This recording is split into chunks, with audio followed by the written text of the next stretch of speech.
Hello, everyone.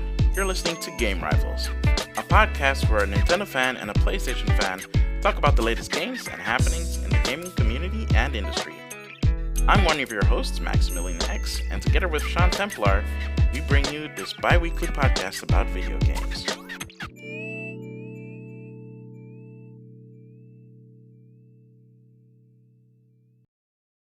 Hey guys, Maximilian X here on the top of the episode with a special message from the team.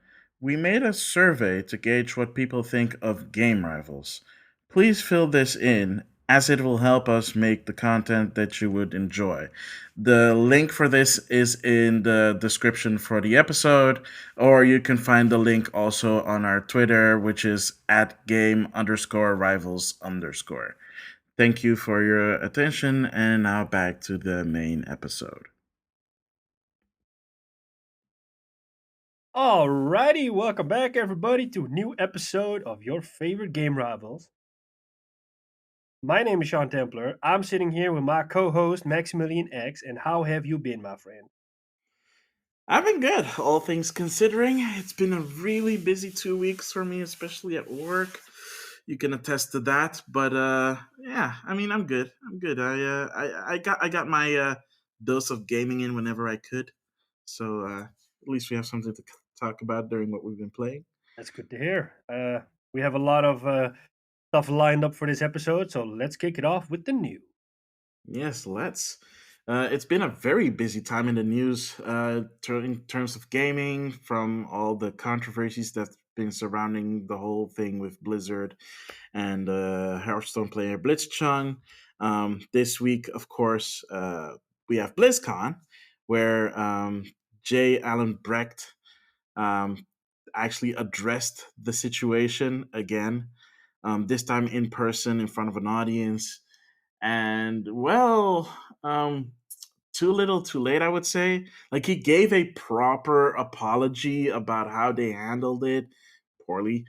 Um, and if you want to look it up, I think multiple outlets have it on their YouTube channels. If you go to like IGN or GameSpot or Game Trailers, they have it all up there. Just look up BlizzCon intro 2019 and you'll find it. But here's the thing. He was standing there being all sincere and heartfelt, but at the same time, outside, people were still protesting the way they handled stuff. And one of the chants that I heard, someone posted it in their video, was, "You made us get off our couch." Wow. Like that, like if you Just really wow. think that is just hilarious, isn't it? You I'm sorry. I would I know actually it's say, really hey, serious, I've but done you a favor to get you off your lazy butt. Exercise is good. Do some more. I don't know, whatever. But it's like the worst thing to say. Come on, man. oh man, like I don't know if they meant it ironically or not, but I honestly thought that that was hilarious. But the point still remains that they're still protesting and they're still not well, there is still a crowd of Blizzard fans that are not happy that Was it it a went the big way it crowd? went. Because I saw some things popping up, but I don't know if it was. Was it a I lot think of the people? initial crowd was I think the initial crowd was pretty big. I don't know if it's still that way today. Today's the last day of BlizzCon. I'll have to check the socials medias for that, but I've been extra careful because some jerks have been spoiling Pokemon Sun Sword and Shield stuff, so I've been extra careful on the Twitterverse. Um, but yeah, I mean, people are. I mean, there's still up. There's still people out there that are not happy how it went, but there are also people in there that applauded his at least effort to address the situation head on. I mean, after that, they announced their new game, so everybody in in the conference was at least placated. Um, I mean, we're getting finally Diablo 4. Yay! As far as I could tell, not a single mention of Diablo Immortal, so I think that's that game good. doesn't exist anymore after last year's debacle. Well, after this year's whole thing with China, I seriously doubt that it exists either.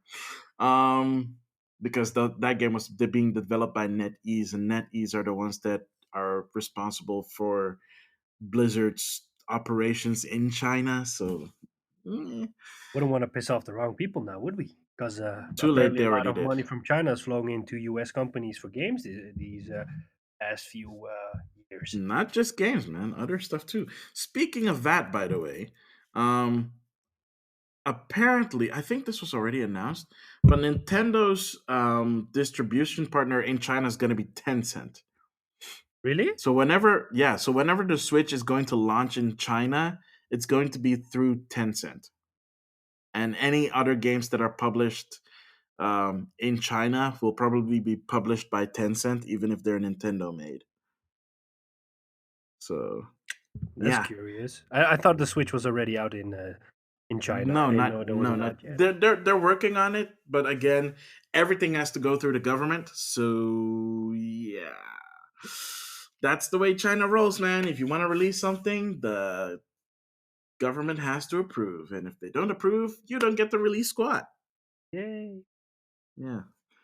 So yeah, I mean, BlizzCon is still going on. Other than Diablo 4, they also announced Overwatch 2, and that one was a really weird announcement because with Diablo 4, you know what you're getting.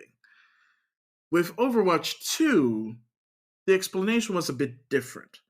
So it is coming out for all major systems, so PS4, Xbox One, Switch, PC, obviously. Hey, the Switch is included this time. Yay! Yeah, but the reason why it's included this time is because the first game exists on Switch. Yeah. Because the multiplayer maps are going to be, what's the word I'm trying to look for? Basically, all the multiplayer maps, whether you have Overwatch 1 or Overwatch 2, are going to be available on either version. Yeah, so we were talking about this before, but I kind of feel like it feels like a expansion pack than a full-blown sequel. That's what most people are. I think most people generally feel the same way about it because the only thing that makes Overwatch 2 unique are the hero missions and the story missions, which You could have for the brought out way that downloadable content.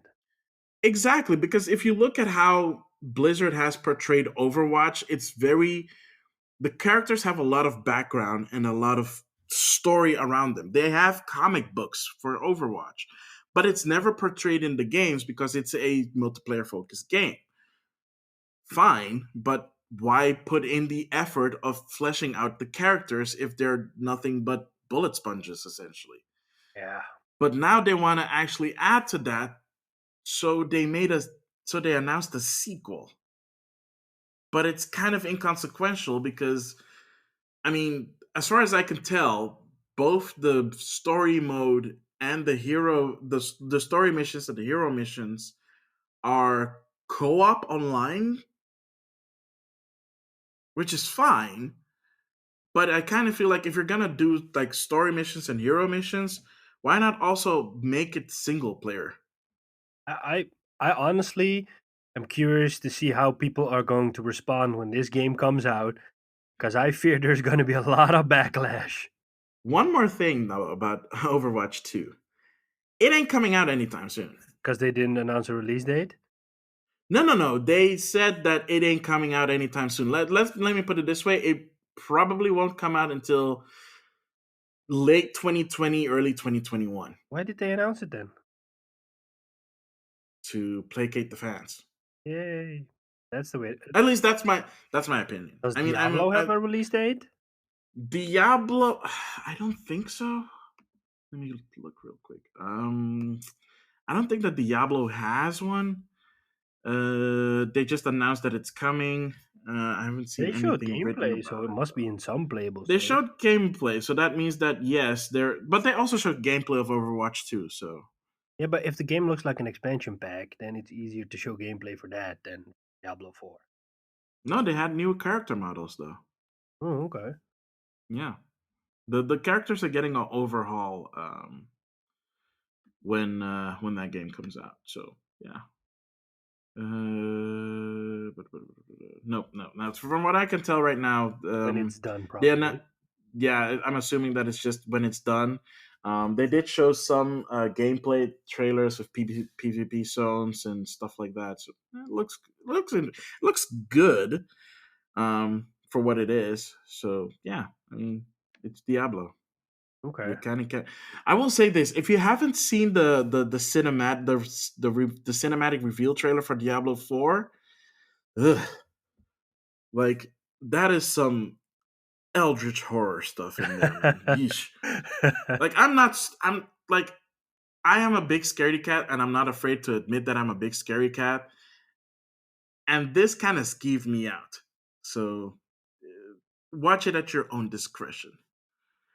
Um, yeah, that I think that's yeah. Oh, sorry. There were two more things about BlizzCon, but who cares? New expansion pack for World of Warcraft and new expansion pack for Hearthstone. Yeah. Yay. I feel like Yeah. nobody's actually interested in World of Warcraft anymore. At least it doesn't have the same following or the buzz it used to have years ago. I wonder Nah, if people are still into MMORPGs. oh no, they're still into MMORPGs. I mean, WoW Classic kind of proved that. But But isn't that nostalgia that people do that for a month and then after a month they're like, yeah, oh, there's a apparently they're still reason. playing. Really? Yeah. Oh, okay. Like if you go to Twitch, there are still people live streaming that stuff. So clearly there are people still out there playing the game. But I still feel that they should have gone free to play like 3 years ago and just charge you for the expansion packs. That would have been a better strategy, I think. But hey, who I are mean, we? it's literally the Guild 2 strategy. Yeah. So, Oh well. oh. Uh, Yeah, so that's about it for BlizzCon. I don't see anything else that was interesting or worthwhile mentioning. So let's move on to something else. You got anything else to report? I have a really long list. I think I'll start with the sad one. Um, the Last of Us unfortunately got delayed after Mm. just getting a release date. Well, like a couple of weeks ago. Yeah, like I think it was 3 weeks after the release date got announced. Not even a month.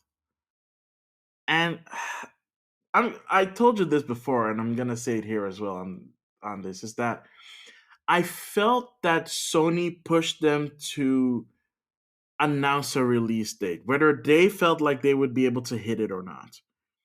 And after a while, when they solidified that initial release date, they were like, "No, this is not going to happen because we're legit not happy with where we are." So they had to move it back for how long? A month? So it's now slated for May May, right? 2020. Yeah, so it's Okay, so 3 months. 2 months, 3 months, Yeah. which makes sense because in two you can do a lot in 2 3 months. Yeah, the same thing happened with Uncharted 4. So, and they proved that because they did it, the game was good or amazing. So, yeah, it always sucks when a game is delayed, but in case of Naughty Dog, I'm just happy they did it and they openly admit it because, it's a pretty big game. A lot of people are waiting for it. Um, Hmm. it would be really bad if it just came out in a broken state. So, with these things, yeah, we've been waiting for it for years, but I know that when it comes out, it will come out with a bang and it'll be worth the wait. So we should just, I mean, I'm happy that at least they're delaying it and they know that it's not in a state that they would release it that they'd be proud of. But the fact that it happened so soon after they finally gave it a date still feels to me like this was something that they either didn't have full control over or they were forced to do. I don't know the So details about that. I'll be honest with that. yeah, It feels like a corporate move that they kind of got forced into it. And then that's why it's so strange that they kind of postponed it only after announcing a release date a couple of weeks ago. exactly. Yeah, I mean, what can I say? I mean, there's not a lot to say except that we just have to wait a little bit longer for the game to come out. But at least we can be confident that when it comes out, it is gonna be worth it. It'll probably be the One of the best PS4 games out there, Yeah, if I not mean, the at best. least that way the PS4 goes out with a bang.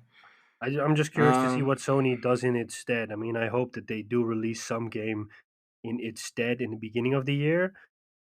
We still have Ghost of Tsushima, so either that's going to come out in that space. I don't think so, but I hope so. nah, I doubt it. I think it's probably going to come out at the end of the year, just before the new PlayStation comes out. Yeah, I think that's why they kind of. Again, we don't know the politics behind these decisions, so all we can do is speculate. But yeah, I think they're just gonna have like a. They're gonna have to fill it up with something else. Maybe a bunch of smaller titles. I mean, they've kind of lost their.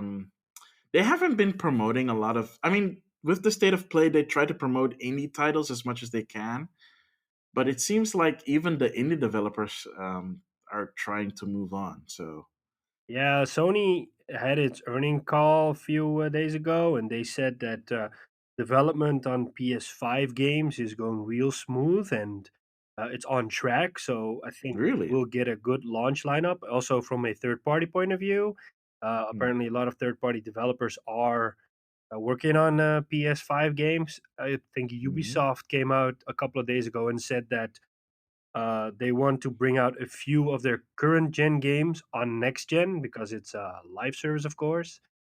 So we'll probably see Rainbow Six Siege, Rainbow Six Siege, maybe Watch Dogs. No, probably Watch Dogs Legion, the new one that's coming out, will come out on the new PlayStation.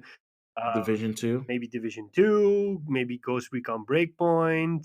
I seriously doubt Ghost Recon Breakpoint. Yeah, but you know what the funny thing is about Breakpoint is that um, they Did announced we talk about this the last time? we only Because it was a big article about this. Yeah, I read the article a couple of days ago, and they said that the sales figures were kind of disastrous for Breakpoint, and that the game is in a really bad state. But they're committed to making the game as they originally promised slash envisioned it.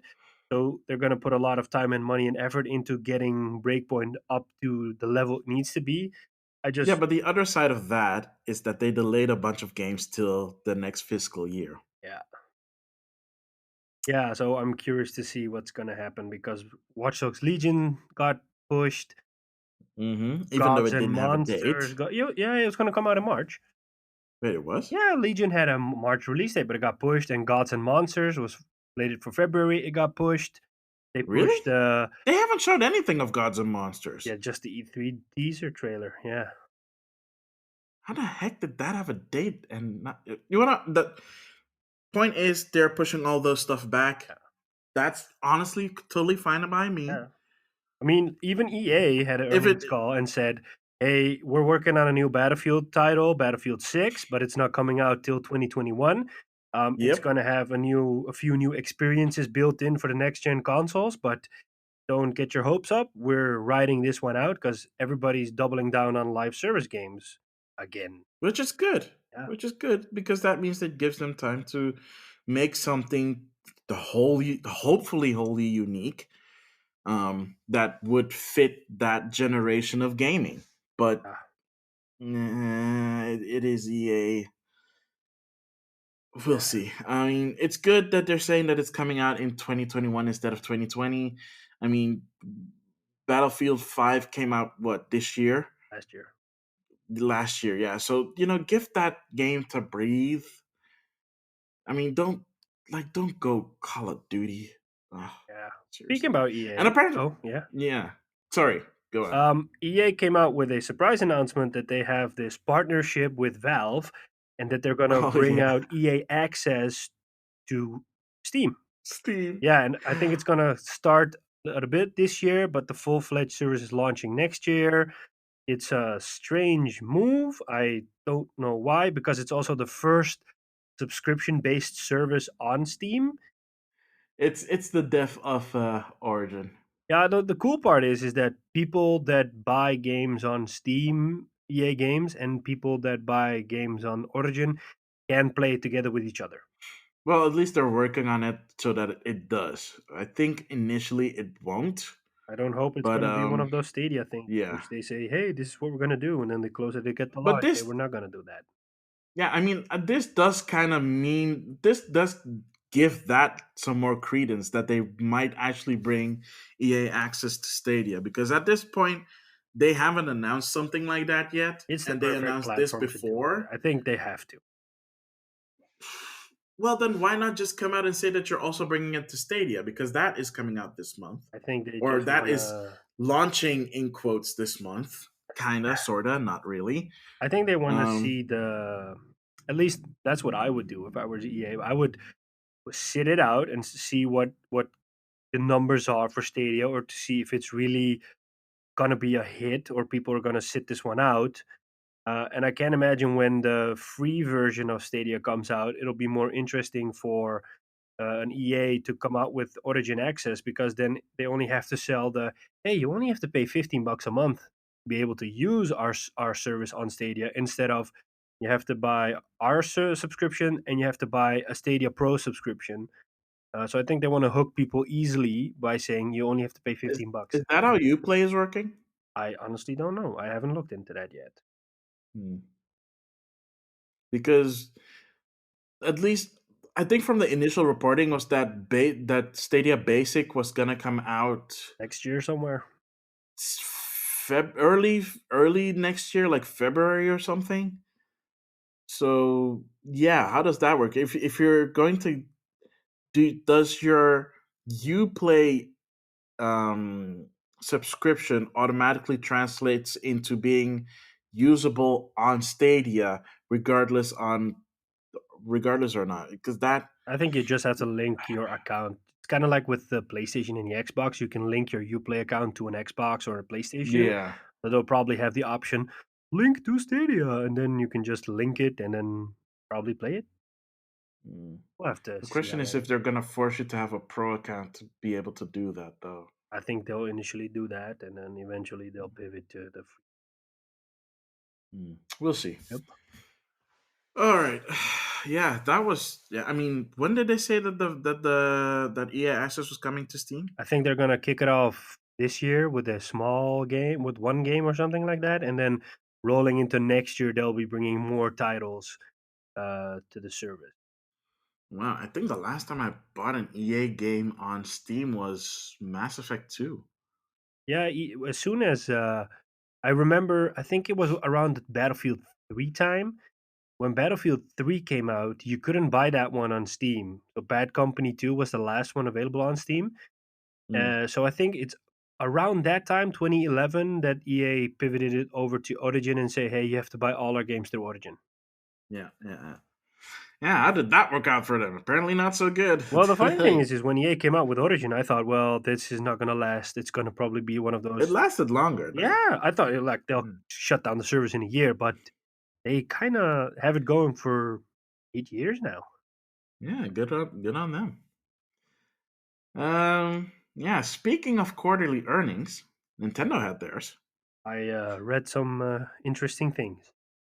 Yeah, there were some pretty good numbers in there. I mean, the Switch sales have been growing year over year. Um, the Switch Lite was, of course, announced and released. And for the past quarter, let me see how many Switches they sold. Dang it, I don't have the number here exactly. But what I do know is that for the whole quarter, half of the Switches that were sold during the quarter was Switch Lite. That's good. So Switch Lite actually boosted the sales um, of the Switch hardware. So that means that yeah, Switch is actually doing really good. Um, most of them are new owners of Switch. I think it was about 58% of them were new owners, and 40. Wait, what did I say? 58? Uh, I was looking up the number for the Switch Lite while you were talking, so I got that part for you. But apparently, since the launch on September 20th till Yeah, the end of the quarter, they sold 1.95 million units of the Switch Lite. yeah, and that is half of the quarter. So the total quarter came out to like I think 3 million or something. Um, so yeah, that's actually really impressive for something that came out in like late September. and the numbers go until I think end of September. Something like that. Yeah. Yeah. So for the 8 days that it was on the market, it sold like over a million. Uh, yeah. I think it's good. I mean, It's the ridiculous. thing is 229. I think, as you said, for kids, it's going to be amazing. We have Black Friday coming up. We have the holiday season coming up. We have Pokemon We coming have up in a couple of Pokemon weeks, coming man. up. I think a lot of kids are going to find Switch lights under their Christmas trees. Yep. Yeah, because it's easy. The funny thing is though that a lot of people that bought the Switch Lite share it among family members. Really? Yeah, and again, this is in a household that has more than one Switch in it. So the Switch Lite is basically their second console, and it's shared amongst the family members, mostly probably because they have kids. So Nice. it makes it a bit more easier. And the split between men and women: 43% of women are Lite owners. Wow. Yeah, 57% are men. So that's actually almost split down the middle, which is amazing. But then again, it makes a lot of sense because it's something small. It's something relatively cute, depending on which color you go for. Um, and I honestly do believe that these are also the kind of players that'll play something that are more bite size on it, which is perfect because there are a lot of indie titles that are bite sized experiences on it. So yeah, I haven't given my Switch a lot of love lately, but well, yes, should. Speaking of which, the next time I see you, thank you for reminding me. The next time I see you, I'm lending you Link's Awakening so we can talk about it. yes. Um, and Pokemon because you asked for that one as well. You don't have to tell that out Um, loud. People don't need to know I want to play Pokemon. Better keep up the serious badass image, man. Come on. uh-huh, sure dude. Um the only few things that I want to talk about in the sales is that games are selling like gangbusters. Fire Emblem Three Houses actually outsold the best-selling Fire Emblem game to date, which is I think that was Fire Emblem Awakening. They sold about 3 point something million of from Fire Emblem Three Houses, which is ridiculous, by the way. Because considering that Fire Emblem Awakening was supposed to be the swan song of the series, the fact that they made such a big turnaround over the past 10 years is astounding, especially on the international scale. So yeah, that's cool. So that means we will be seeing more Fire Emblem in the future. When, I don't know. I still need to do the other three playthroughs of Fire Emblem. So First, finish The Last of Us. I will. Don't worry about it. I got time.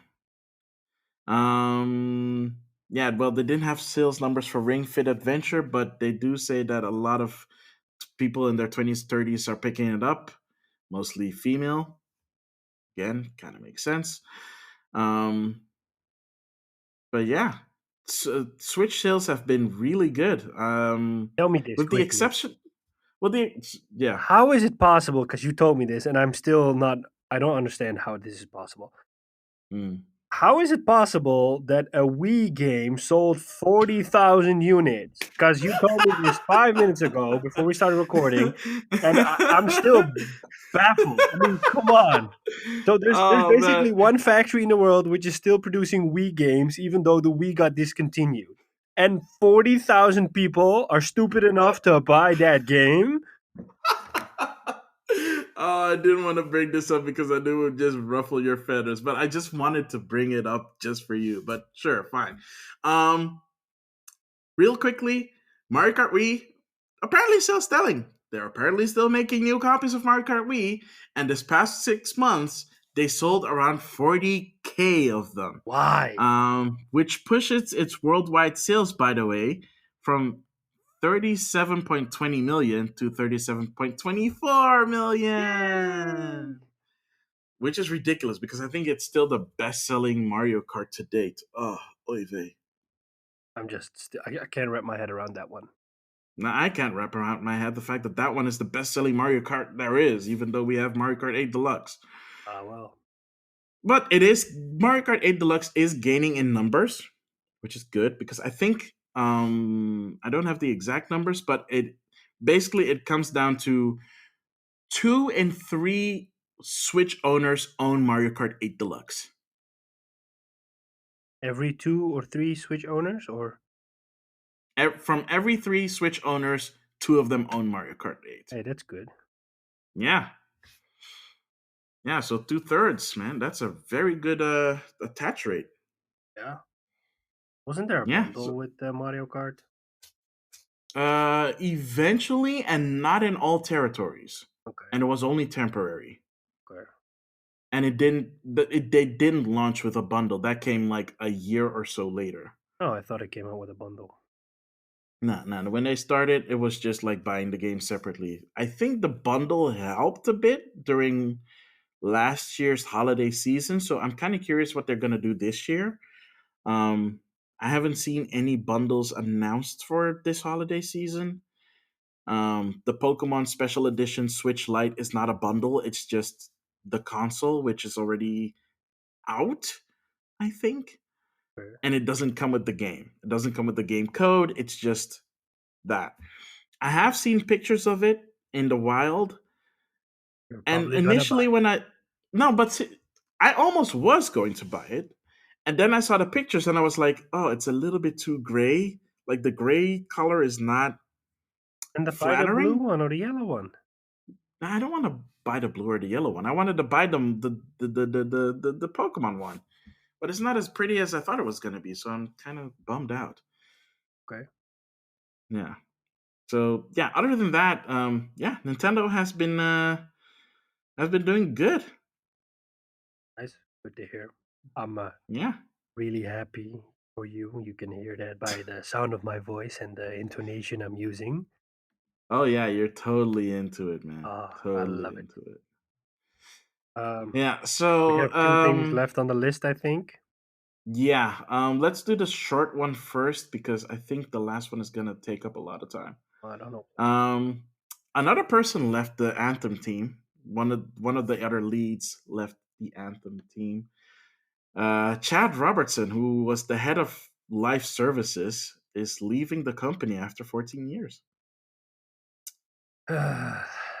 which is another unfortunate thing to happen for Anthem because now we don't know who's leading the ship. I don't think it says so in the article. It just has his Twitter announcement that this is my last week in Bioware. I've been with the company for 14 years, and I'm grateful for everything I've been part of here. SWOTOR, Anthem, the awesome studio, and Bioware are in good hands. You can expect great things ahead. Okay. As I join as a fan now, I look forward to playing Bioware games for years to come. I'm very excited about the next step of my journey in the games industry. I look forward to sharing that soon. Which means he got another job and just he yeeted himself out of Bioware Or he's starting his own company. or that. That seems to be the trend these days. I mean, Patrick Sutherland, who was the VP, it was kind of like the Shuhei Yoshida of EA. Eventually, also left and started his own company. So Yeah, true. we'll have to wait and see. I mean, I bought Anthem for $18, which is well spent $18 because I wasn't willing to spend more on it. Um, on PlayStation this Uh, time, I still have to start playing the game. I only played like 30 minutes. yeah.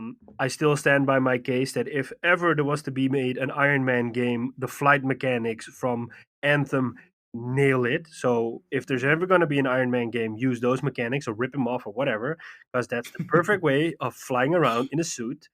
And I'll leave it at that. Because the last thing I want to say is Death Stranding reviews came out and it's so divided, I just don't know what to do. Yeah. I'm gonna be honest. I did not see this coming at all.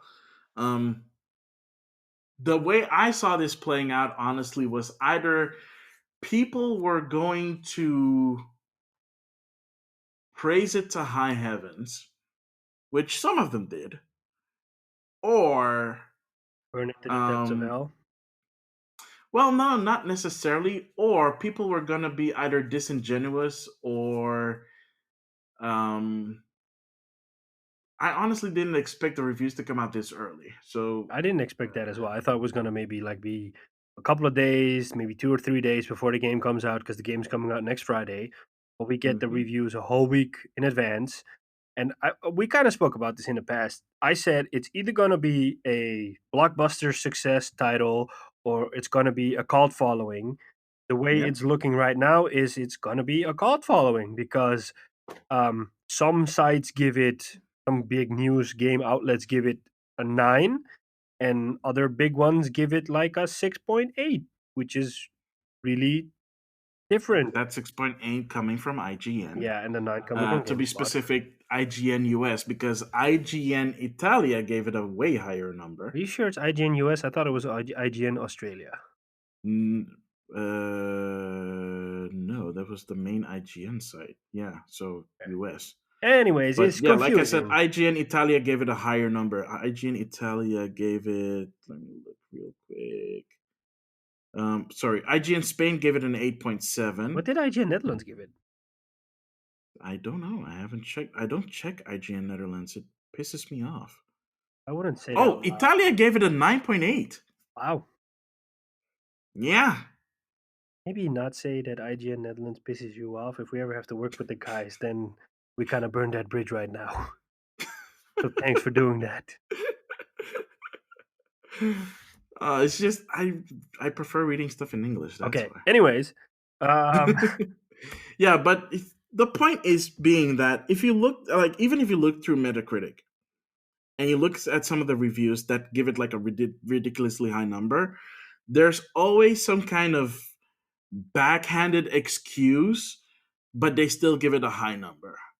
So they'll complain about the same things that lower scored reviews give it, but they try to either not spin it or they just mention it and keep moving on. I think from based on what I've seen, and I haven't seen a lot of reviews, but based on what I've seen is I think people have the wrong expectations because and this is a really dumbed down version of what it is, but basically you're a mailman delivering packages and connecting the world, and that's basically how the game's going to be.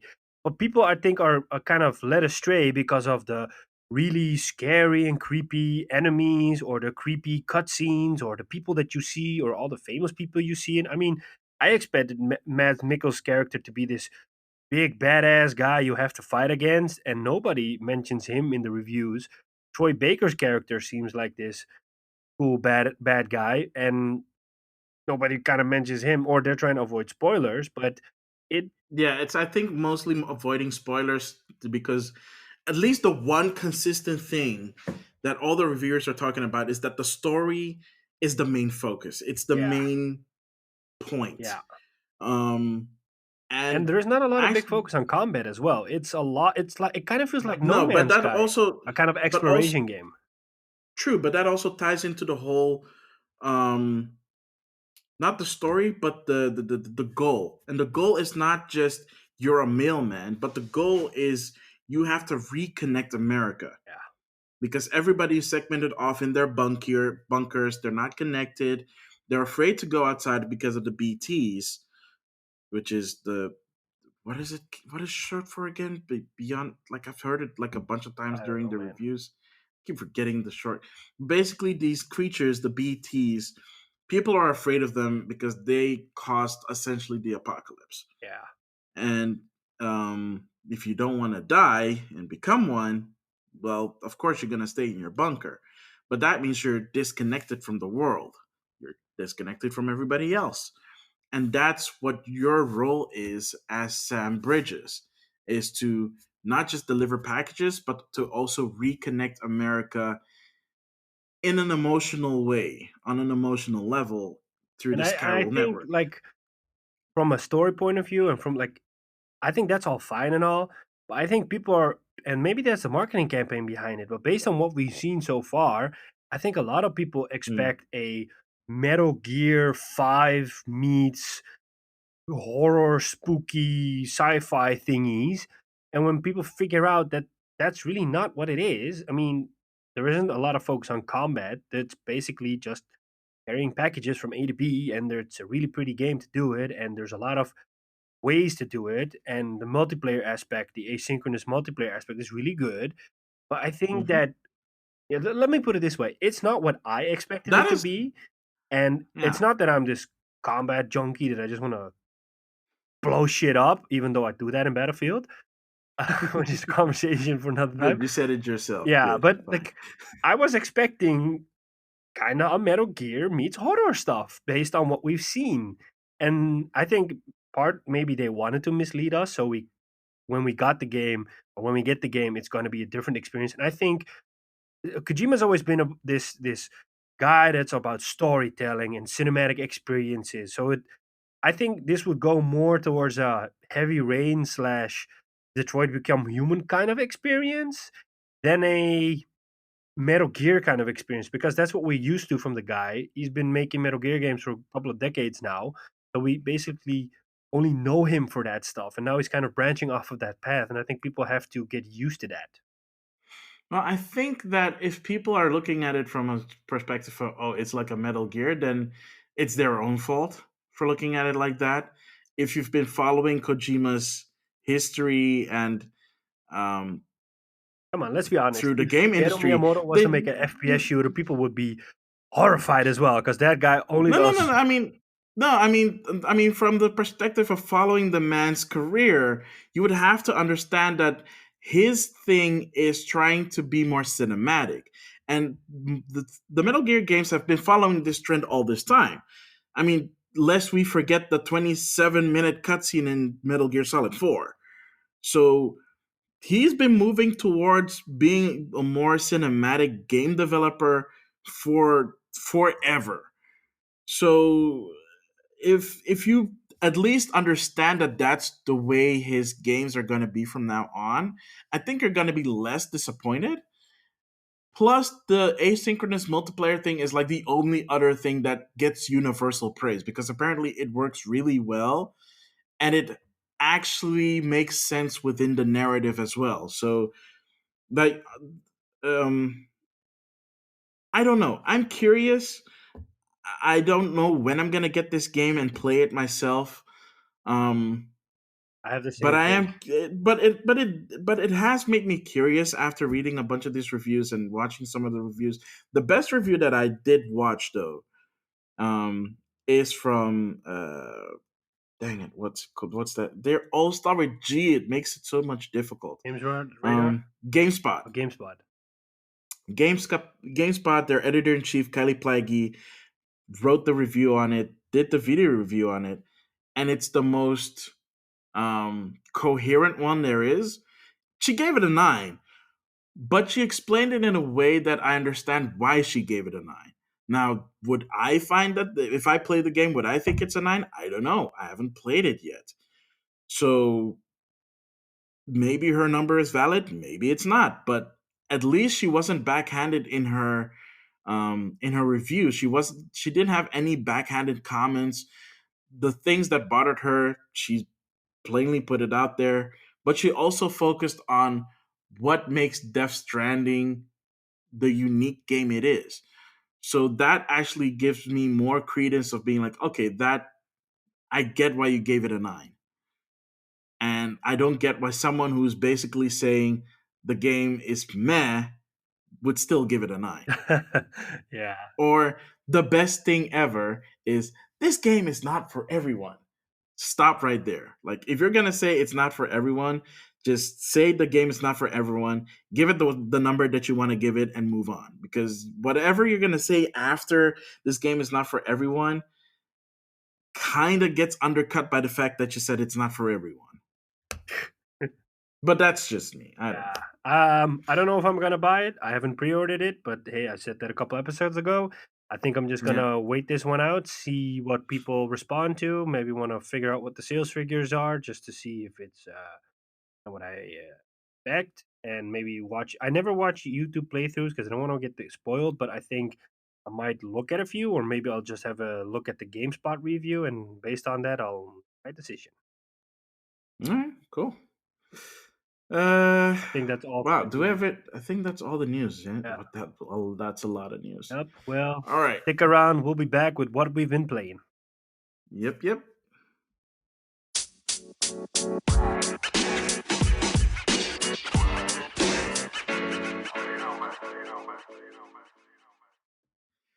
All right, welcome back to this week's What We've Been Playing. Sean Templar, you have the honor to tell us what you've been playing.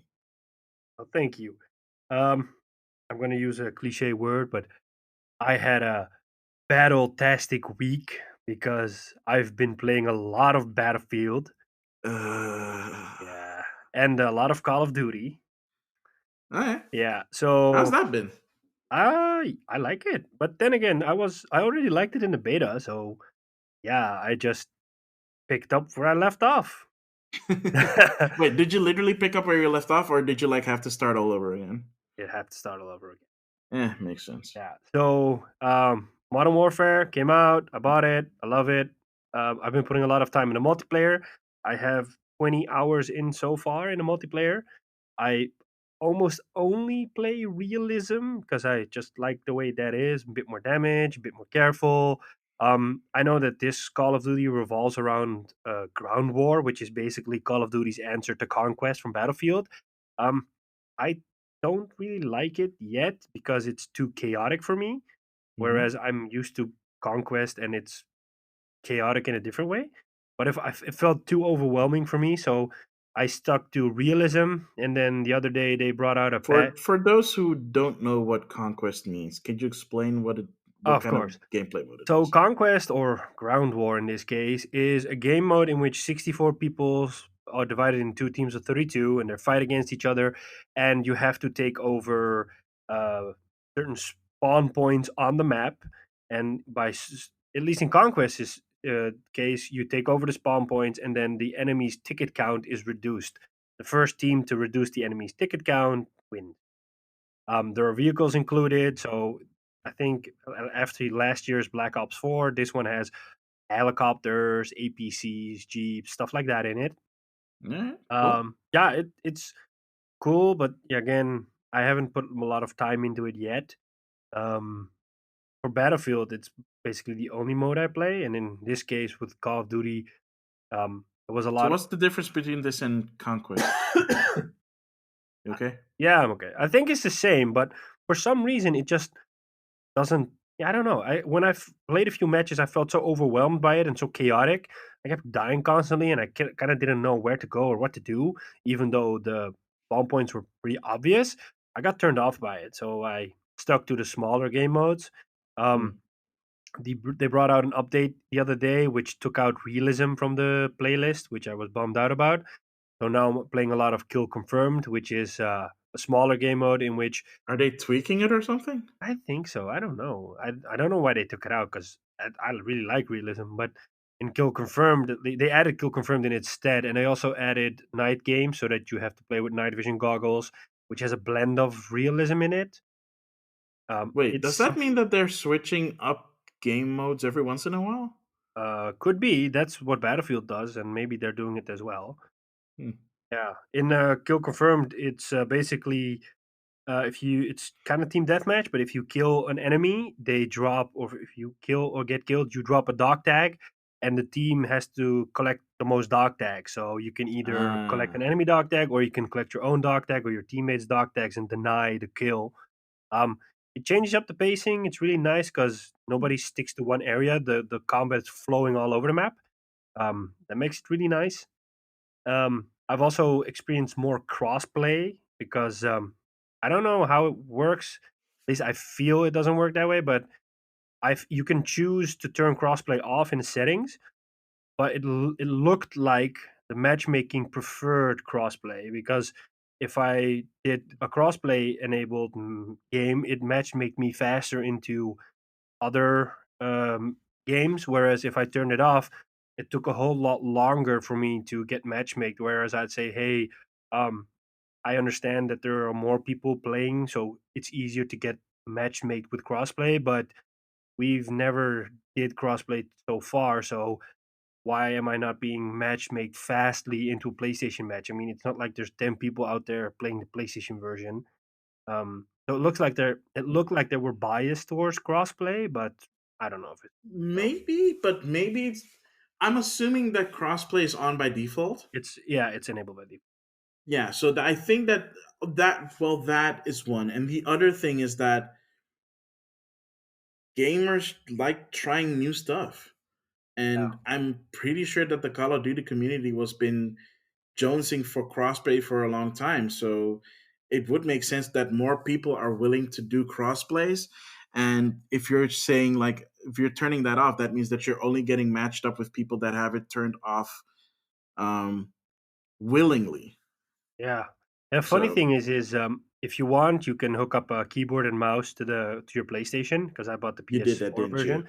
No, I didn't do that. But the funny Really? thing is, um, I got matchmaked into a all PC game. I was the only player on console, No. and I was first of my team. No, seriously? I shit you not. Wow. Yeah, They because must when have I first been got kicking matchmaked into that, I themselves. was when I saw it happen because you can see if it's a PlayStation player or a computer player. Yeah. When I saw it, like, well, shit, there goes my game. I'm gonna get my ass handed to me. And then I don't know what happened, but when the match was over, I just looked at the scoreboard and I was first of my team. So like, okay, I didn't expect this one. Wait, did your team win though? That I don't remember. I made a recording of the game, so I'd have to check that. Okay. But I was at least happy to be the first on my game, and I had a positive kill death ratio. So suck it, PC Master Race. Dang, all right. Yeah, Those is fighting words, man. I know, I know. Uh, And besides that, yeah, I said it in the beta preview as well that the hmm. weapon customization system is really, really extensive. You I can didn't get mix that them. far in it, but I did see the inklings of it. It looks really Yeah, interesting. you can create a lot of Frankensteiny weapons, and you can really mix and match and try it out. I had an instance in which I added a certain grip to my M4, and I immediately noticed the recoil increasing. So, like, hey, okay, this is really a noticeable difference. So I switched back, but it's really nice to see those differences and to feel it instead of looking at some bars going up and down, saying, hey, if you add this, it'll add more recoil control or less. It's really nice to feel it. So yeah, that's really nice. I would definitely recommend people if they're into shooters to buy this one. It's one of those classic Call of Duty games that you would really want to play. Yeah, cool. So if you haven't played Call of Duty in past 6 months, it's all for you. Nah, just kidding. Um, but yeah, I mean, again we played it in the beta, and I was honestly legitimately surprised at how much fun it was to play, especially realism mode. Yeah. Um, so I mean, I'm gonna try and pick it up whenever I have the chance. Um, it won't be anytime soon because I have other games that I still need to finish. So I'm putting my priorities on that. Um, but I would love to get into some Call of Duty again. I mean, like I said, the last time I played was Call of Duty Modern Warfare 2. That's a long time ago. So yeah, that was a long time ago, and even then, I mean, I was first person shooters are still not my cup of tea, but if I have someone to play with it, it's fine. Mhm. We had a lot of fun Um, in the beta. yeah, we had a lot of fun in the beta. No kid, yeah, we had a ton of fun in the beta. Yeah. Um, so yeah, what else have you been playing other than battling it up in Battlefield and Call of Duty? Well, I will touch on Battlefield 1 second because the cool part about Battlefield is the Pacific update finally came out this week. I saw, I Yeah. saw. I was like, oh, he's probably so Oh, happy that oh that my finally dropped. god. You kept bugging me about Oh, that stuff for weeks. Like, oh they my still god. haven't brought it out Yeah, yet. it officially kicked off year 2 of Battlefield, Yeah. and oh my god, this is how Battlefield should have launched last year because it is so cool. I played it with a buddy of mine, Lieutenant Moore 54, and so what they've done is they've added 2 maps for now, which Mm, is Iwo Jima and Pacific Storm, I believe. You have 2 modes, Breakthrough and Conquest. Breakthrough is mhm, literally there are 2 points you have to. The map is divided into 5 zones, and one team is defending 2 areas or two capture points, and one is attacking it. If you take over the capture point, you progress to the next part of the map, and then get to the 5th part, and then you win the match or you lose the match. You have tickets as attacker, so you have to be mindful of that. And the Iwo Jima map, it was so awesome because it's this you start out on a ship, you do a proper beach landing, kind of like Saving Private Ryan. Then you Hmm. push forward. You have bunkers you can destroy. There are tunnels in the mountains you can go through. They've added flamethrowers, and get this, they've Hmm. added a katana. And boy, oh boy, did I slash up some people, and it was fun. Dang. It Okay. was so cool. So I'm assuming that you played on um, the Japanese side then. The funny thing is everybody can pick it up. There are these Wait, special really? weapon points, and then you can either pick up a flamethrower or a katana. So I was just running around with my friend with my M1 Garand, and I just saw a samurai sword, and I'm like, you know what? Let me try this out. So I grab one of those swords, I run into a tunnel, and before I know it, I've been chopping up 4 or 5 guys, and then I was screaming through the microphone like, holy shit, I chopped the guy up, I chopped the guy up." And then the fifth guy I killed, my friend, he saw that. He was like, oh my God, I saw you chopping the guy up. Oh no. We were like 2 little kids in a candy shop. It was so fun. Oh my And it goodness, felt that's so so wild. satisfying. It felt so satisfying. It's a one hit kill, so you just have you have a Really? slash, a dash, Dang. and a Okay. stab. And oh yeah, man, I was just screaming banzai through the microphone and charging at enemies and killing them. It was really fun. Oh my. Yeah. Oh my goodness. The other map is Pacific Storm, which is kind of a remake from a Battlefield 4 map called Parcel Storm. So it's Hmm. like a smaller island that you have to take over. The cool part is it has kind of a dynamic storm system in it.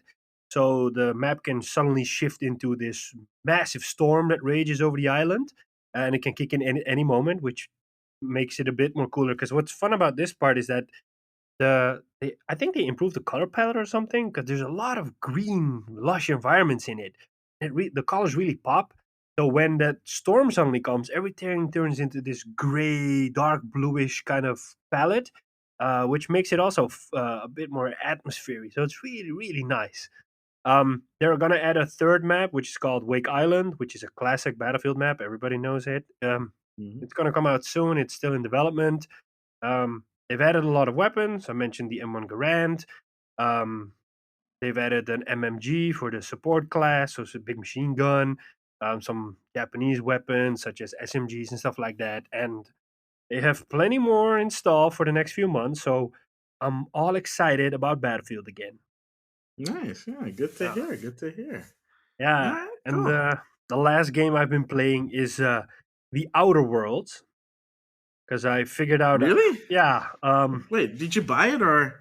No, I apparently still have a Xbox Game Pass subscription running, which I didn't know about. I kind of forgot.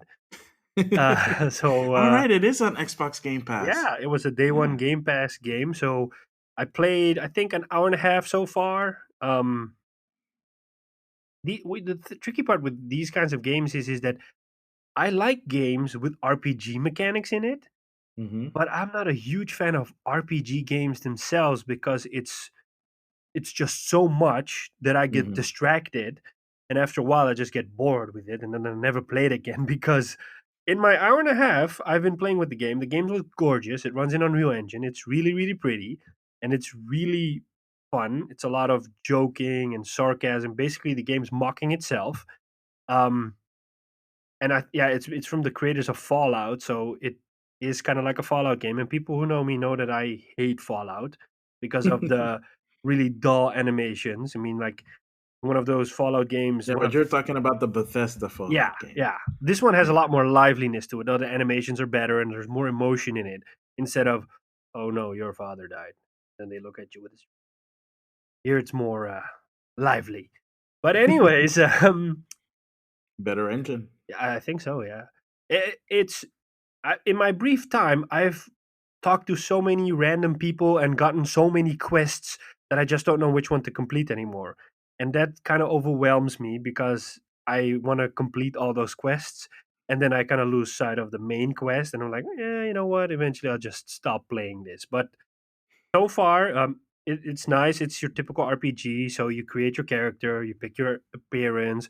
There are different areas in which you can skill your character and add points. So you can be this gunslinger, you can be this stealthy thief kind of character.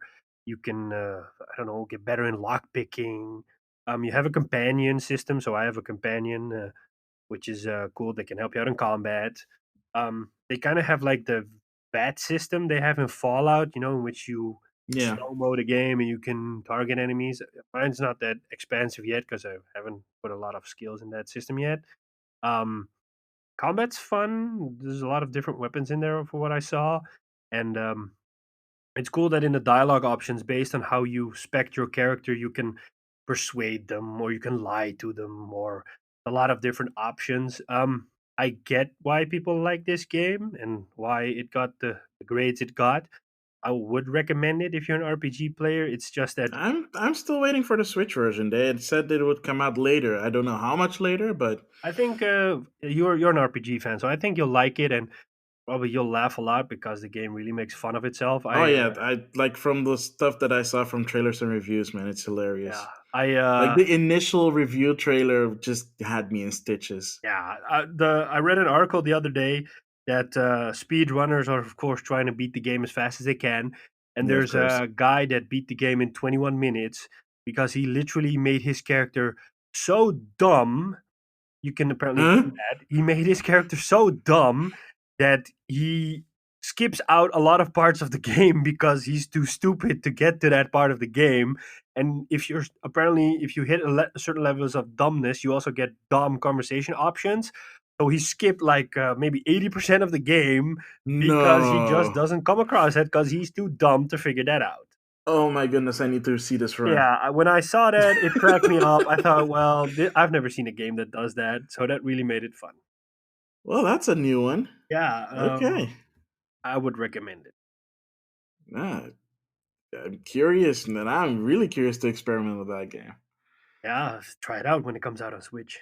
Does it have a Yeah. release date on Switch? No, they. So here's the thing: they announced the Switch version like a few months after the initial announcement, and then they said, "Yeah, it's gonna come out on Switch, but it's gonna come out after the initial release." Okay. And after that, they haven't said anything. I'm thinking that they're probably gonna focus on whatever bugs they need to squash post release and content. Like on the first content they're gonna release, and then afterwards they're gonna release the Switch version because another studio is working on the Switch version. I forget which one. But yeah, I mean it's Unreal, so it shouldn't be. I mean, there's probably some curve to it because it's a really pretty game. But yeah, I'm looking forward to it. It's really pretty. I'm playing it in 4K, and it really looks nice. Just from the first moment you play it, I was amazed by how colorful it is and how sharp everything is. It's really really nice. All right, cool, cool. That gives me more confidence in the Outer Worlds. I was a little bit worried that it might not live up to my expectations, but hearing it from someone who doesn't play RPGs that often, actually enjoying himself, that gives me a little bit more confidence in it. Cool, awesome. What have you been So, playing? Because that's my list. well, I haven't been playing a lot of stuff. I mean, I've kind of been playing the same stuff like last time, so I've been catching up on Dragon Quest 11. Um, yeah, I've been kind of busy with work, so I don't have a lot of time. And when I'm on the train, it just fall asleep. Yeah, because I'm just exhausted when I'm done with work. And when I leave for work, most of the time it's super early, so I'm still kind of sleepy. Um, but last week and the coming week, it's gonna happen again. So I'll be playing Tetris 99 again in the coming weekend. Well, not this weekend, but the You're weekend one of coming those up. events again. Yeah, because last week they had to celebrate the launch of Luigi's Mansion, the Tetris Maxima for Luigi's Mansion. So if you got 100 points, you get the Luigi's Mansion theme for free, That's nice. which I did. It's fine. I mean, they've had better themes. Like the upcoming Pokemon theme seems like it's gonna be way more fun.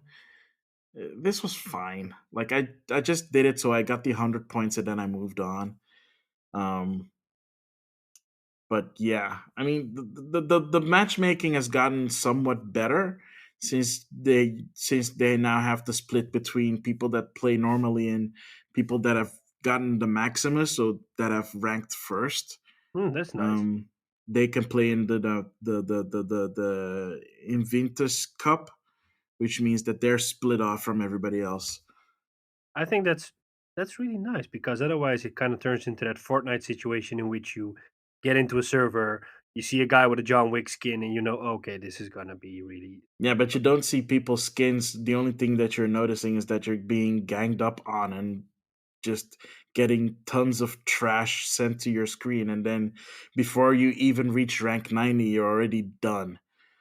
So yeah, it's a lot better. The balance is a lot better. I'm still, if I haven't played a while, I'm a bit rusty. Then I have to get into it so that I can at least rank higher than 50.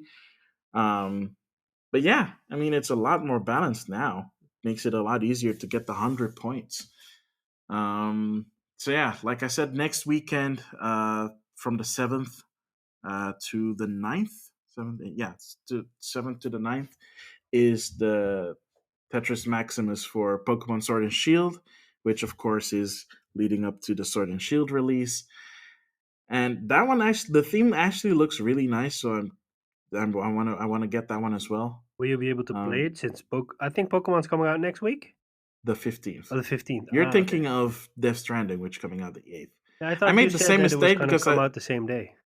yeah, that's the mistake that I made because I thought both games were coming out on the 15th, but Ah, apparently I made the mistake, and I kept making the mistake of that Death Stranding was coming out on the 15th instead of the 8th. So yeah, Death Stranding coming out on the 8th of November. Um, Pokemon the week after. Pokemon Sun and Shield the week after. Exactly. And in the meantime, on Halloween, we got Luigi's Mansion 3, and I got Yay! it with some extra stuff, which I'm going to be posting on our YouTube channel. I made Gonna a do small another video about the stuff. unboxing. It's kind of an unboxing, yeah.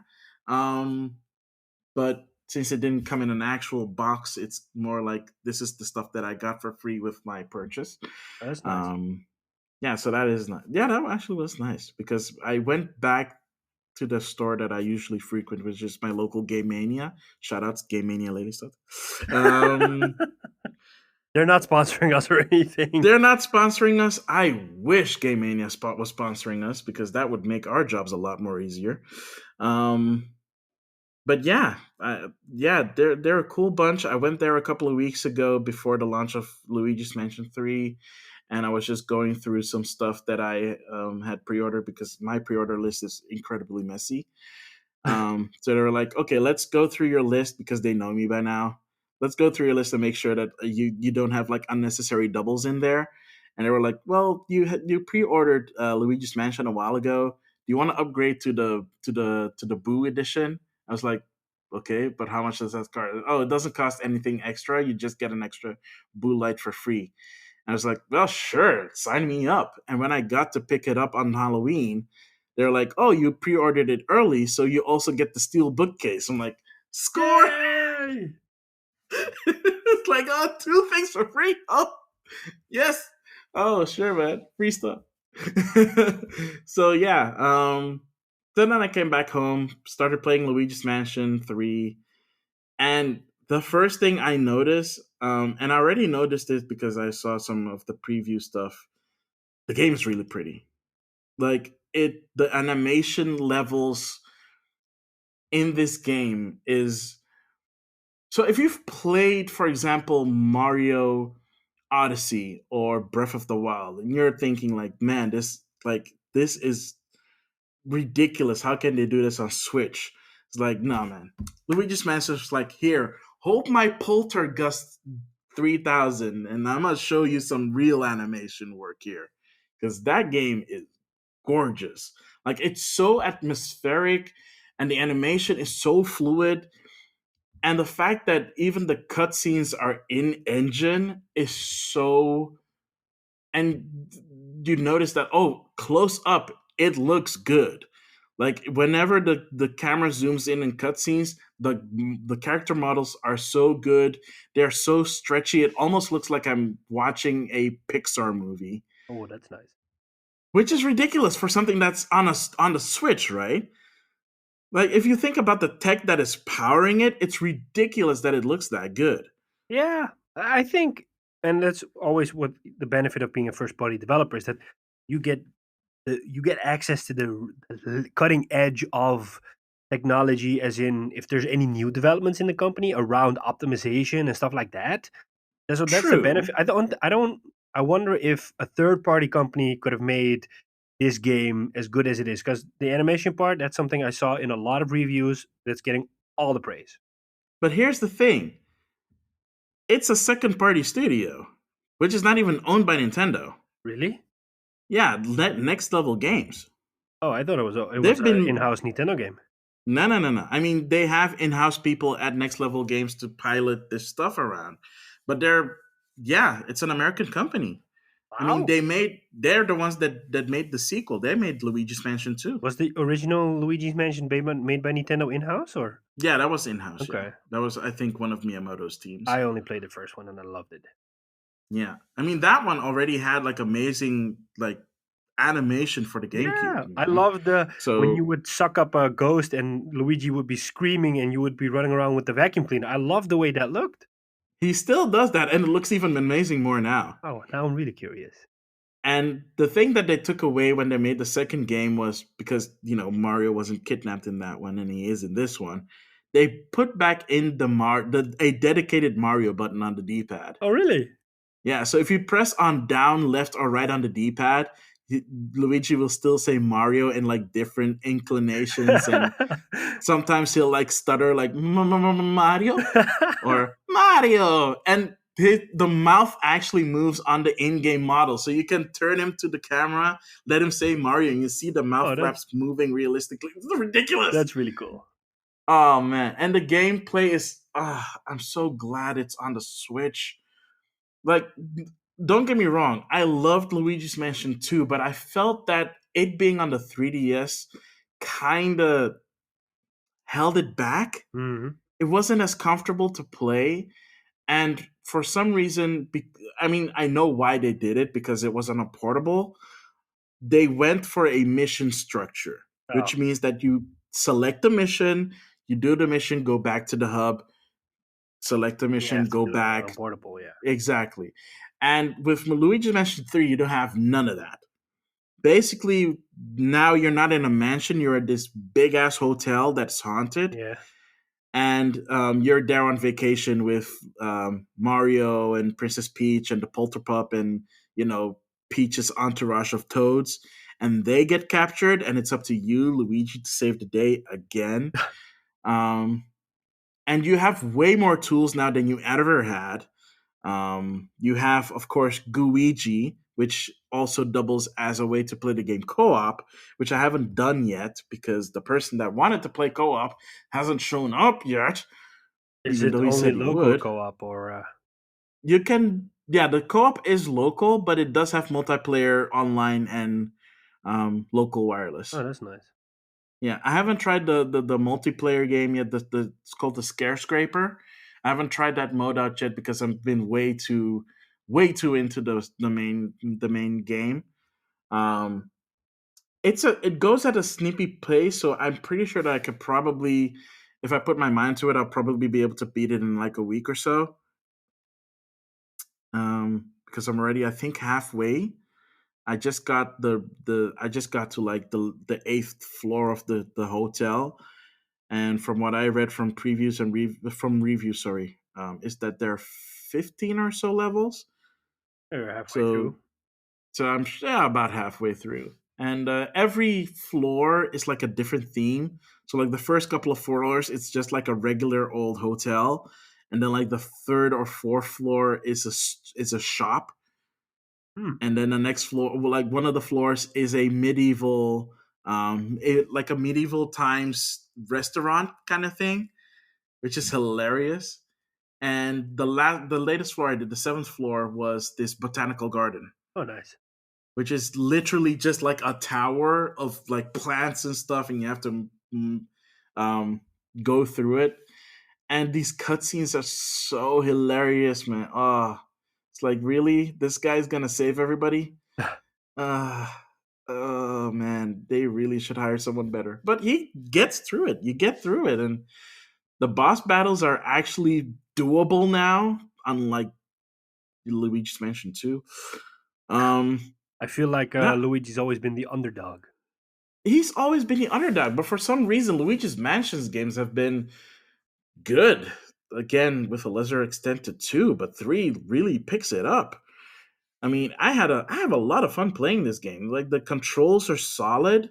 The gameplay is really good and fun, and they keep adding more to it. Like they also you also realize that you have to. There's a lot of cool puzzle solving moments where you're like you have to think outside the box because after a certain while you're like, oh, you're supposed to do this, and it's like, why isn't it not working? I'm supposed to be able to smash this part, and then you're like, oh wait, can I have two Luigis out at the same time doing the same thing? And the answer is yes. You can create the Goo Luigi clone, have them, for example, latch onto a very heavy desk, then take control of the regular Luigi, and then both of you yank it at the same time, Nice.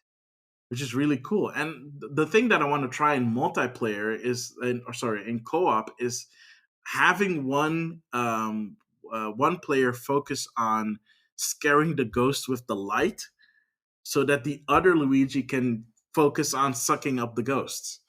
But now you also have another thing where you can do is that when you have a good grip on the ghosts, you can press A to slam them to the ground, Yeah, I've seen that. That looks cool. and that is so cool to do.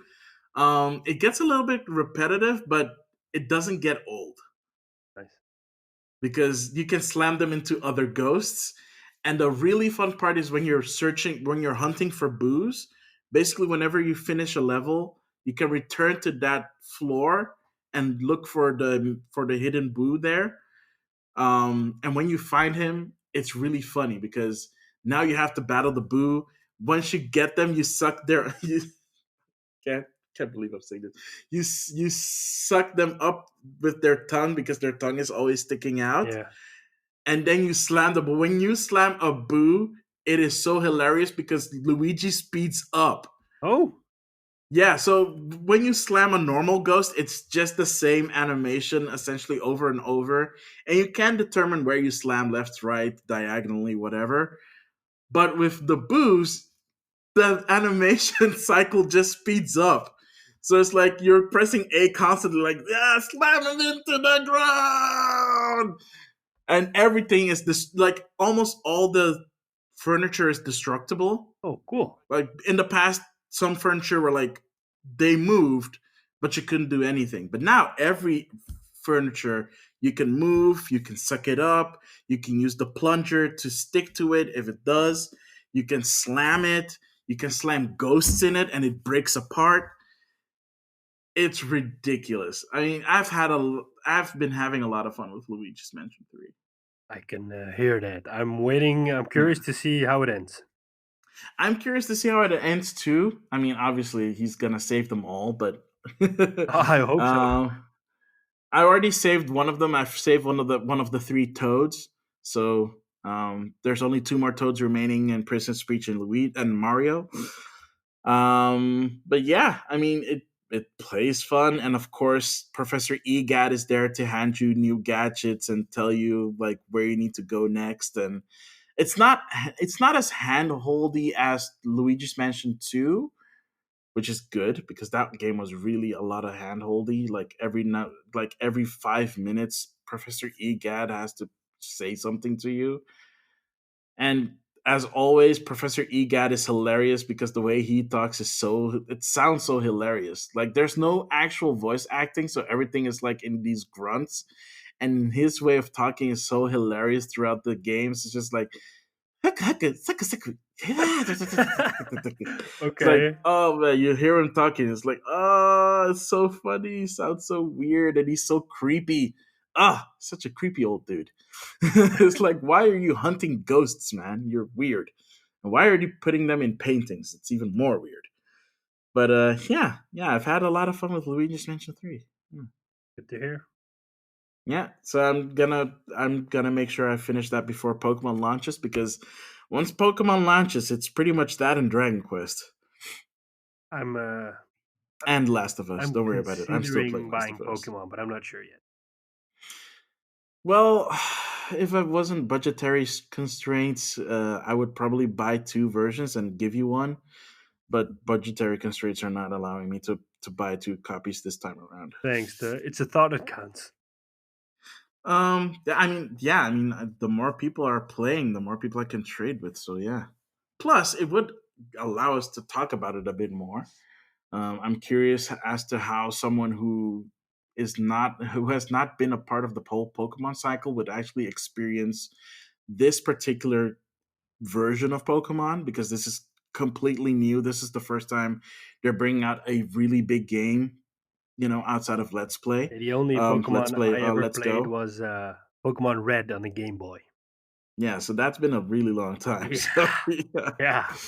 yeah, yeah. I mean, yeah. So I am still curious what you would think about it. So yeah, I'll see how we're gonna do that, but I will definitely let people know how at least Pokemon Sword and Shield is playing. I have that already pre-ordered for a long time now, so that should go well. You know what? I'm just gonna pre-order it right now. You sure? Yeah, I just want. Wait, which one are you gonna do? Because What's the that way difference? I know which. Well, there's still version exclusive Pokemon in there, so if we're gonna do it this way, then that way, at least I have to know which one you're getting, so that I get the right one, so I don't have to. Which one are you So getting? I think. Hang on, let me see real quickly here. I think I'm getting. I pre-ordered both, but I pre-ordered one very specific version that comes with a free plush.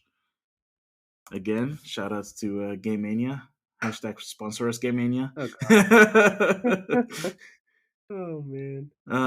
But yeah, it comes with a Grookey, which is hashtag Grookey Gang, best starter Pokemon, grass types. And anybody who wishes to call me out on that grass types are not the best starter Pokemon can, yeah, can bite me, because they are. I got the Grookey version with Shield. Then I'll buy the sword one. Sorry, I got it with Sword, not Shield. Yeah, Then I'll buy the shield one. cool. Bam. Bam. In. La la la. Yes. Ship to me.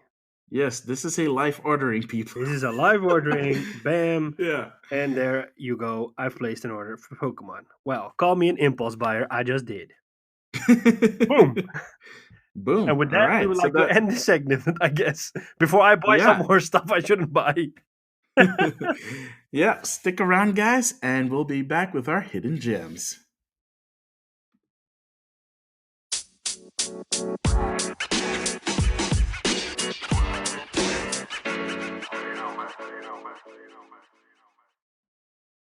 Alrighty, welcome back to our last segment, the hidden gem. Hidden gems. I was just about to ask you to do that, but you already did that. Have you already made a jingle out of that? No, but I was working on it, and you still haven't given me feedback.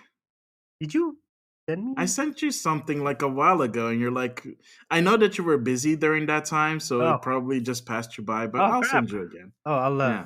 I'll happily listen to it. Anyways, you might want to kick us off. What is your hidden gem for this week? Yes, by all means, I will. So this week's hidden gem kind of dovetails of last week's hidden gem, more in the sense of unique kind of games that are not being made anymore. And this week's is no different, because it is about rival schools.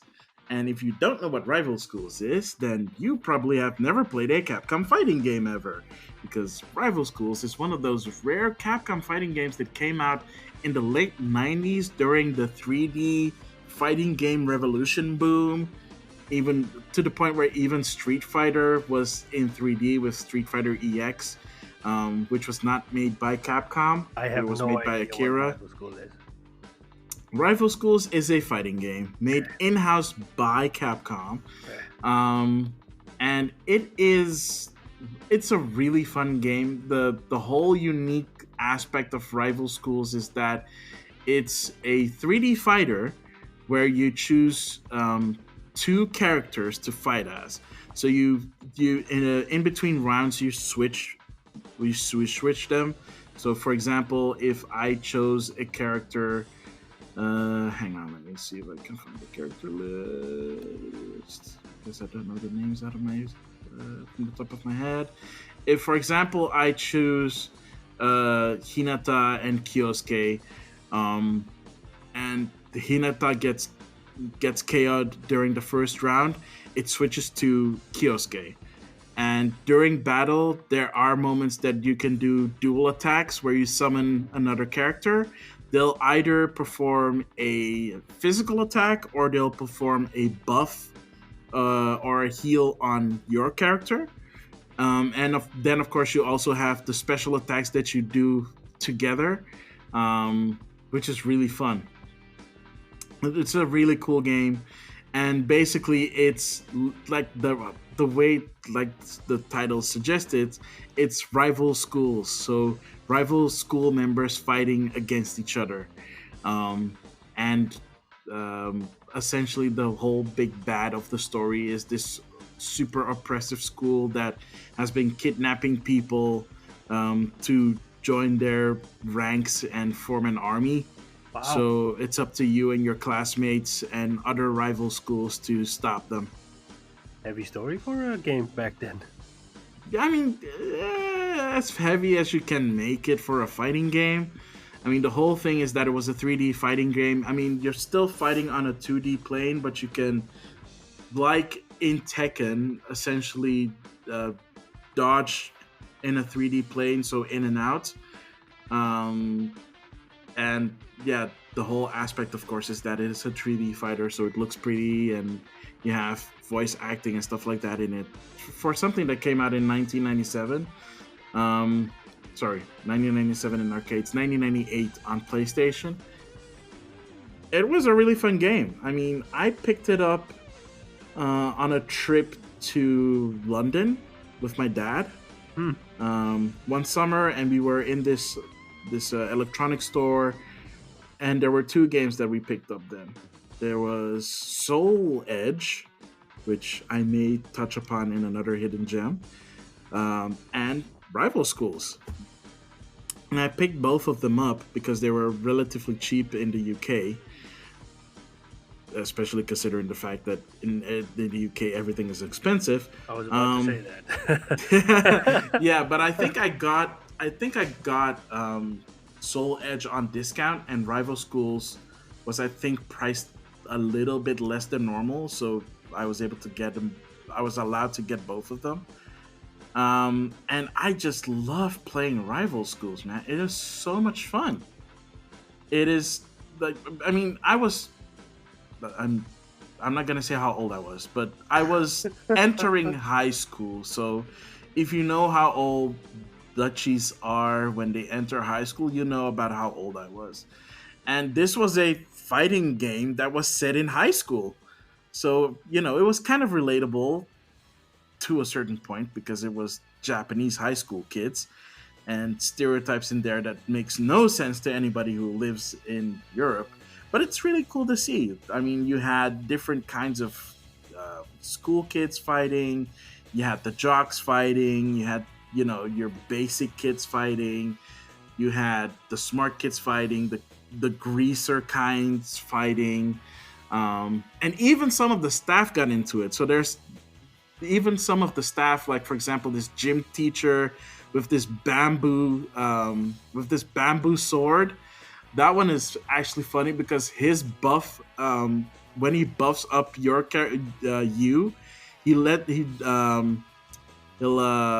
what does he do again with the bamboo sword? He'll smack it to the ground a couple. No, wait, he doesn't buff. He attacks your opponent by coming into the fray, letting your opponent drop down and do some push-ups. What? And then he's like, I'm unsatisfied by your push-ups, and then smacks them with the bamboos. And they take damage. I'm like, oh my god, that is so hilarious. Who comes up with this stuff? I don't know. The nurse, however, sexy nurse character, by the way. Oh god. She heals you by giving you a massage. Wow. But she also attacks by using very violent massage against the enemies, and literally just doing the most painful chiropractic things ever, like literally breaking limbs and breaking backs. Wow. Suddenly, this doesn't sound like a friendly game anymore. But it's a fighting game. What do you expect? I mean, there's a biker chick who throws skulls at you. Oh, wow. Yeah. Reminds me of So, Paul from Tekken, I think. um, kinda. But if you've played like, for example, Street Fighter EX, it's more akin to Skullomania. So yeah, it's like a Skullomania fangirl. So her outfit looks like Skullomania, but super weird. Plus, it does have a cameo from Street Fighter, Sakura. Oh, And you know Sakura, right, from Street Fighter? I do. Yeah, so she's also in the game, obviously, but she doesn't belong to any of the existing schools in the game because every like you have three characters representing each school, and she's the lone character representing her own school, which is hilarious. And she has her own storyline in the game, which is completely irrelevant to the main storyline of the game. So yeah, I mean that's also one of the reasons, obviously, why I love this game because I'm a big Sakura fan. She's awesome. She looks up to Ryu, so her fighting style is similar to that of Ryu and Ken's. And yeah, so you can Shoryuken the crap out of your other classmates. That's just hilarious. It's so awesome. Oh man, yeah, it's really cool. It's kind of sad because Rival Schools never really got a proper sequel. I mean, in Japan, it got an expanded sequel, kinda, um, but it's just an expansion of the game of the original game with two new characters and a whole bunch of single player modes. So it never got localized, and it got a pseudo sequel on the Dreamcast called Project Justice, but Dreamcast died, so not a lot of people know about that one. There is one big difference between that one and Rival Schools. Whereas Rival Schools, you could choose only two characters. In Project Justice, you can choose three characters to be on your team, and it works kind of more like how Marvel vs. Capcom works over how Rival Schools itself worked. So you can change characters mid battle, and if I'm not mistaken, you share one health bar, kinda, sorta. But yeah, that's Project Justice, and honestly, both games deserve to have remakes. At the very least, Capcom. If anybody from Capcom is listening right now, please give us a compilation of Rival Schools. I'll pay. I'm pretty sure there are other people there that would pay for a compilation of Rival Schools. We've been waiting for years for a new game in the series, and all you're giving us is a Street Fighter that's locked to one console. I mean, come on, man. Just at least give everybody else that doesn't want to play Street Fighter on PlayStation or on PC something else to look forward to.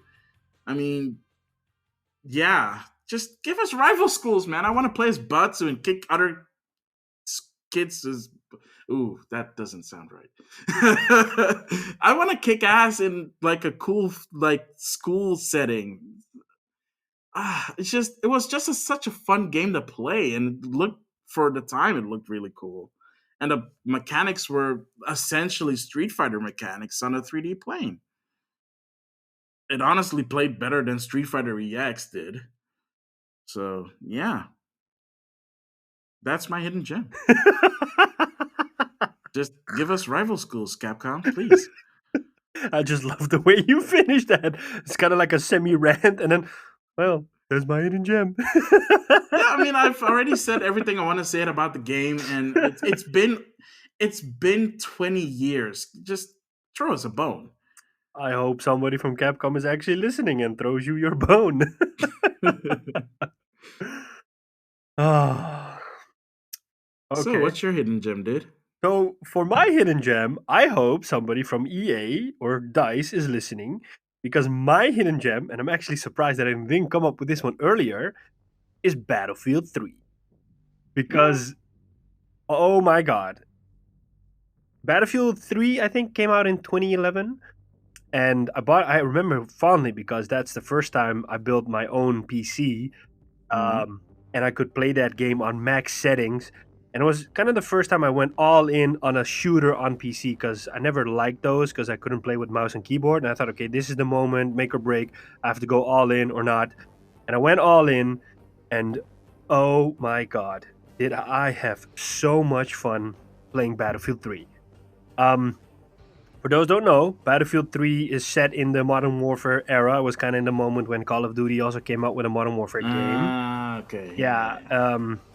and Battlefield 3 was pretty innovative for the time because it featured a similar destructibility system like in Bad Company 2, but it was a complete experience. So it had a full-fledged single player, it had a co-op component that you could play missions, varied missions with friends, and you could play the multiplayer of Battlefield, which it all revolves around. It was the first time EA came out with Battlefield Premium for that game as well. So the kind of the season pass. Ah, right. Yeah. Yeah, it was called Battlefield Premium, which came a couple of months after Battlefield came out.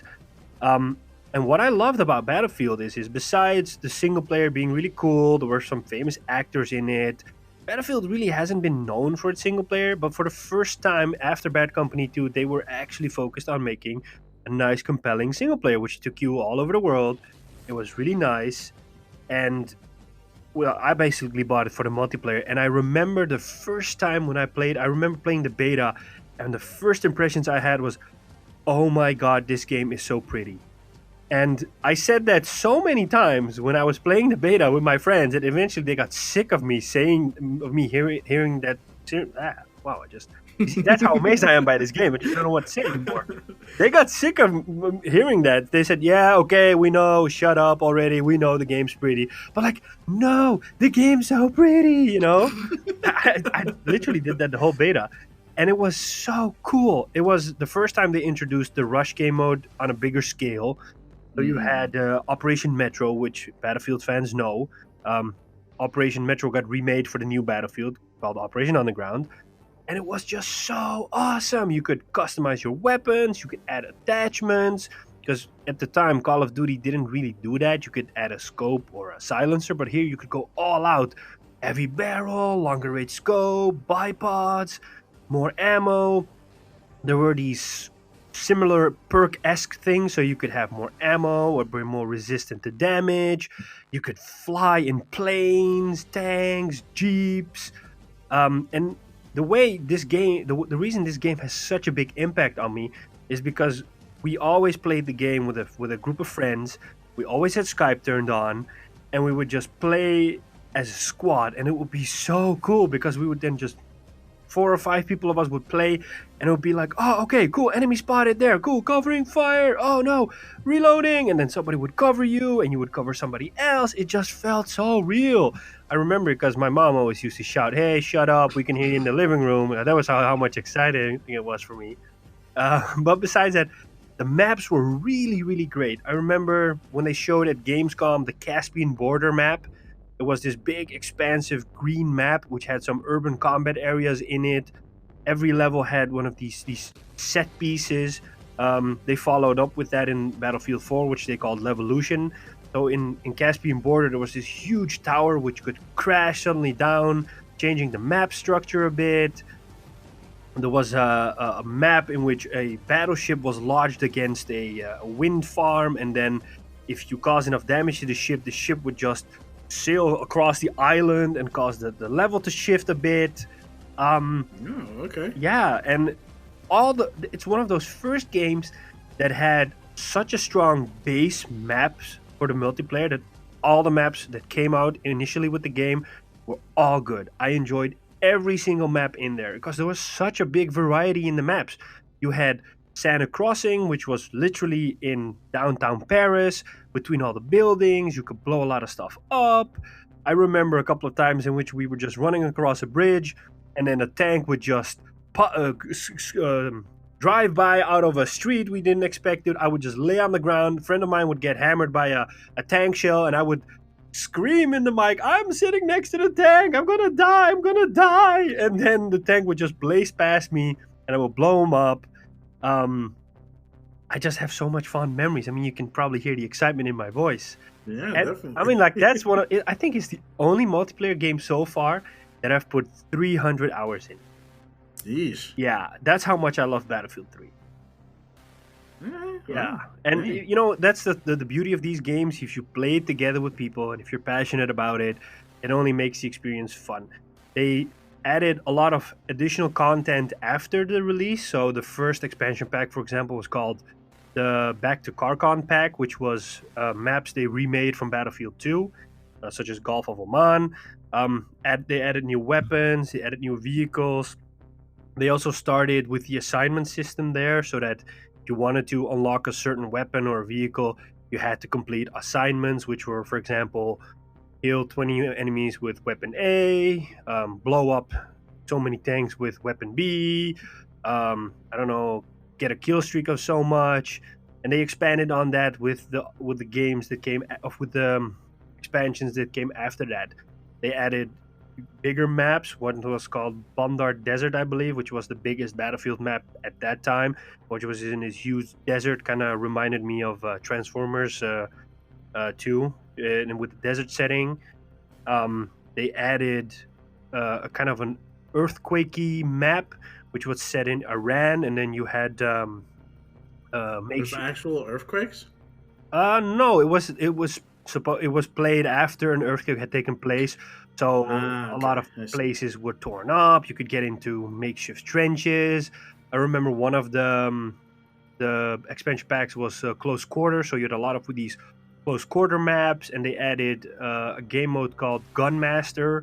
So you would have to make 2 kills with a weapon, and then you would switch up to a new weapon, and you would start out with like a pistol, and the last weapon would be a knife, for example, and then you had 15 or 20 weapons that you had to get through. For example, if you got knifed by somebody, you would drop a weapon. So it kind of added some excitement in there. All in all, it's just, yeah. I don't I think I at least people can hear based on the excitement in my voice that I love this game, but it's one of those games you just have to play. And I sometimes still boot it up and I still play it. Um, it still has a lively community. A lot of people are still playing it. Um, if you have it, play it. If you don't have it, I think you can get it like real cheap. It's even included in Origin Access or I Premiere. was about to ask you. Yeah. Yeah, it's included in the Origin Premiere. So it's one of those games that you can just fairly easily get into. Maybe it's a bit difficult these days because the people that are probably playing it are still hardcore players. Hmm. But yeah, it's one of those games you just want to play. Does it have private servers or anything? At the time, it did. So you could rent your own server. We would, for example, host a LAN party, as that is called. Sounds so geeky when I say that. It's a LAN party, man. Just say it. Yeah, at a friend's place, for example, and we would just rent a server, and then we would be there for like a weekend, or and we would play with 6 or 8 people on our custom server, and we would make up our own rules and our own game modes and stuff like that. Um, Funnily enough, rent a server isn't available in Battlefield 5 right now. It's been one of those features that has dropped out and added again in over the last few years over different Battlefield games. I think Dice has committed to adding it to this Battlefield. It's just not there yet. Okay. Yeah. Cool. Oh, and one Yeah. thing that was the only thing that set me off with this game is it came out in the time that Need for Speed had a feature called Autolog, which was supposed to be part of this massive online world. It will log all your data and you could compare your All stats with right. other Wow. players and Ooh. stuff like that. And the most annoying part is this feature carried over Yeah. to Battlefield where it was called Battle Log. Whoa, Yes, that's I so remember. original. But the annoying part is if you wanted to play multiplayer, if you would click play on in Origin, it would redirect you to a website. You would have to log The battle. in Yeah. that website, and from Yeah, the you needed browser to you log into the yeah, browser. yep, That's where the server. Oh, yep. I remember. Wow, that was stupid. That was really annoying. Yeah, so you had your server browser was basically a website, and then through that website, you would have to join servers and adjust your filters. Later, they added features in which you can already kit out your character from that screen. It didn't always work as well. Luckily, they ditched the feature in Battlefield 4, I think. Um, Do you still need it in Battlefield 3 though? yeah, it's still Uh, hardwired. Yep. that's unfortunate. Yeah, that was the only thing that set me off because it was always the stupid battle log you had to log into, and they kind of it was around the time that it was, I think, the forefront of live service games because it Mm. was kind of like a social network. You would see all your friends and the things that they're doing, kind of like in a Facebooky feed. I really couldn't care less. I just wanted to play Battlefield. Um, that's the only downside. But besides Mm. that, buy it, play it, you'll love it. Cool. That's my hidden gem. Yeah. Nice hidden gem. I've Yeah. Way never to been go, so man. excited about a game, I think. I'm tired actually right now. Oh yeah. It's been a long episode, so let's wrap it up. As always, thank you for listening to Game Rivals. If you want to follow us, you can do that on Twitter, which is at game underscore rivals underscore. You can follow me on Twitter, which is at Maximilian. If you have any other feedback that you want to send us in a long form, you can do that through our email, which is gamerivalsfeedback at gmail.com. We also, at the top of this episode, you'll probably hear a message from me, but I'm repeating it here again. We have a form. We have a Survey. thing, survey. Thank you. I couldn't think of the word. Um, we have a survey out for you to fill in. Please do, because we would love to hear your feedback, and we'd love to see which ways we can improve the show, You can things find that the you link in like. the description. You can find the link in the description. Um, so far, only two people that did it so far, so hopefully Woohoo! more Thank people you, two will. people. We need more, but thank you. um, you can find us on any podcasting service that you happen to use. You can find us on Google Play. You can find us on Apple Podcasts. You can find us on Anchor, our home and place. You can find us on Stitcher, Overcast, or wherever you listen to podcasts. Um, and once again, thank you for listening. Sean Templar, do you have anything else to add? People should check out your cool unboxing video on our YouTube channel. Yes. Yes. Thank you for reminding me of our YouTube channel. Yeah. I Oh, posted a while ago. you also forgot the Yeah. Anchor voice messages. People can leave Oh, Anchor voice dang. messages. Yeah, I almost forgot. Wow. You I'm you say getting it things stuck almost in my every head. episod, and now you I forgot. say, But for I think people I that say it don't too know, much. you can But yeah, you can leave an yeah. So Anchor you voice can. message. You can. Yeah. It's a link that's also in the description. If you use Anchor, you can do it directly. If you don't use Anchor, don't worry, you don't need an Anchor account to do it. You can just hit up the link, press record, send us a message, and you might be featured on one of our episodes this week. Not this week, but in future episodes. Um, it's been a long one, guys. Sorry. Yeah, it's a long one. But yeah, we also have a YouTube channel. Right now, it only has one video. But like I said earlier in this episode, I'm going to be adding another video about Luigi's We Mansions should unboxing add that link soon. in the description as well. Yeah, I'll add the link into the description as well, because it's a bit hard to find us on YouTube. Because apparently, a lot of people thought it would be funny to call themselves game rivals and do squat with it. Look at how But original yeah, we were with the name. yeah. We But we're actually thought actually we had a doing, good name when we came up with it.